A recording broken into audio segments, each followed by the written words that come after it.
Enid has been in touch and she is not happy with Matthew. Will you just correct Matthew? I use my checkbook regularly, at least once a month, usually more. I'm heartily sick of people assuming everyone is the same. I do have a checkbook. I do as well. Enid, you're right.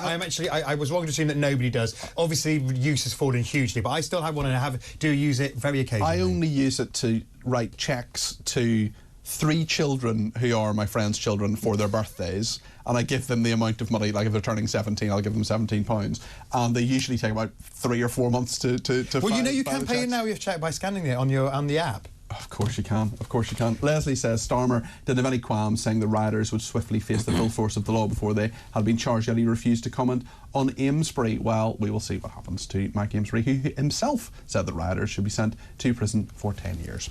Right then, let's talk about the poppy row.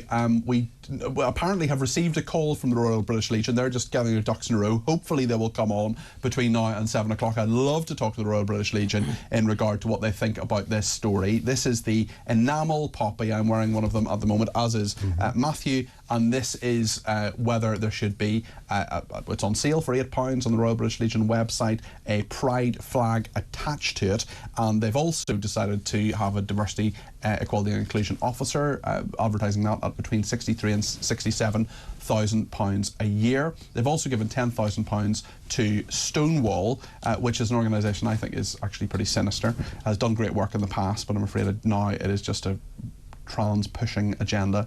Stonewall has been in touch and says Stonewall is grateful to receive donations from a range of organisations who support our mission to advance LGBTQ+ equality for all, including those who serve in our armed forces. Stonewall is part of Fighting with Pride, which is campaigning for LGBTQ+ veterans to receive adequate compensation for the appalling discrimination many experienced during their service. We believe that all workplaces should be inclusive, helping our society to thrive. That is the words of a Stonewall spokesperson. Don't know if it's man or woman. Maybe they don't either. Benedict, you're not wearing a poppy. No. Why is that? Because it's October the 28th.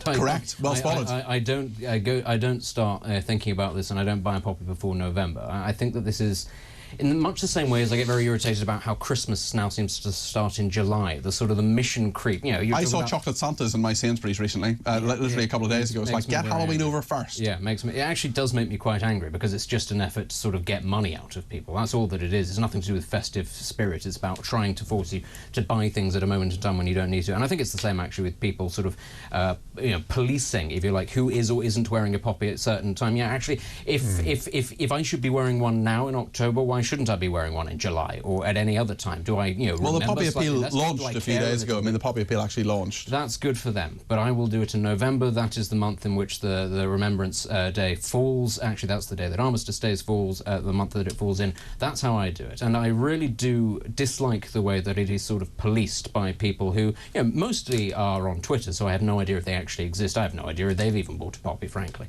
But, they don't know me. They don't know how much I donate to the Royal British Legion. It's supposed to be a personal thing. It's all about whether or not you're wearing the little symbol. That's well, would you pay £8 for an enamel poppy which had the pride flag on it? Absolutely not. The whole point of the poppy is that it stands for quite literally everybody who died or who served. And this is, I'm afraid, the nature of war. And people are beginning to realise this, of course, as Ukraine and Gaza and everything else kicks off again. Wars are brutal. Actually, there is no real way of polishing it. And trying to talk about things like gay pride or anything like that through the prism of a conflict when people are getting blown up, regardless of what their orientation is or their religion is or their ethnicity is, I find that all a bit nuts. And, to hear a thing like, Stonewall using, unironically, Fight for Pride, I mean, does it make it? Do the bombs, are they better? Are they more progressive if you put a pride flag on them? That's quite. Hold on, Matthew. What is fighting? Fighting with Pride is a group of LGBTQ plus veterans. Yes, absolutely. Good for them. Does that make what they do in service any more meaningful? Okay, let's hear from Matthew. In particular, are fighting for compensation and for recognition of the fact of how they were treated until I think until 2000. It was by the time it was actually enacted, where anybody who was LGBTQ who was discovered was prohibited from serving in the British Armed Forces in theory, but of course lots of people have been serving in practice, and therefore they were kicked out and their lives were ruined. Hold on. What's that got to do with Remembrance, though? So, I mean, I don't have a problem with this poppy being sold. I agree with Dominic. I now can't stop it with Benedict. Would you wear it?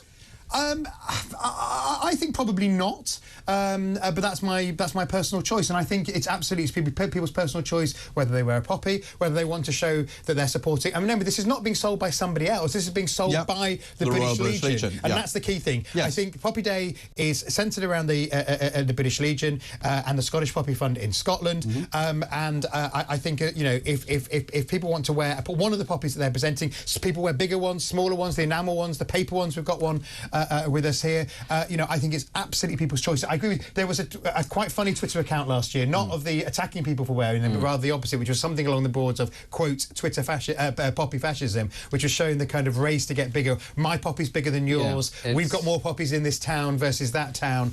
Poppies put in inappropriate places. For me, it's a moment of quiet reflection leading up to the literal moments of quiet reflection. It's very gauche, this kind of race to sort of say who is it that's more patriotic, who remembers the most. Actually, if you go to the graveyards in northern France or Belgium, all of the gravestones are the same size, they're spaced. It's the whole point. Regardless of rank. Regardless of rank. No, actually, my grandfather's brother was a navigator on the RAF. He was shot down over, and his grave is just outside Berlin. I've been to it. I went to it about 12 years ago, and he is there, and they're meticulously kept, and his gravestone is exactly the same as everybody else's. And the universality of this principle, the universality of the principle of the poppy, to me, is really, really important. And I mean, football ones that we had someone earlier saying he's got a Chelsea football one on his poppy, for example. I just think keep it simple. Yeah. Well, I mean, what does that gain for you other than to say, yes, I'm remembering, and also I'm Chelsea? Like, great, good for you. Wear a shirt. If that's such an integral part of your personality, then fine. But again, wear it all year round. Then don't sort of in the weeks sort of leading up to November start going, well, where's your poppy? Where's your poppy? Why isn't it the right shade of magenta? And that's the thing. And I think the people who died would probably find a lot of this farcical. Those are the very few people who are still alive from the Second World War would find it pretty distasteful.